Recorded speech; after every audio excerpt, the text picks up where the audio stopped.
পানি যেভাবে ঢুকছে, আল্লাহ সবাইকে রহমত করে, সবাইকে হেফাজত করে। এ হুমায়ুন,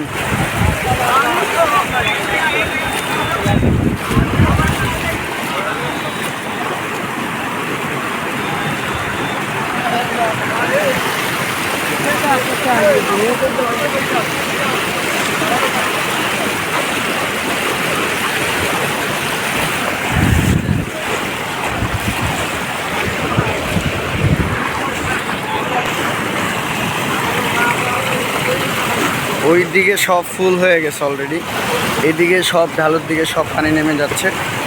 এই দিক আগে প্লাবিত হয় নাই, গতকালকে থেকেই হচ্ছে এই দিক পুরোটাই ডুবে গেছে।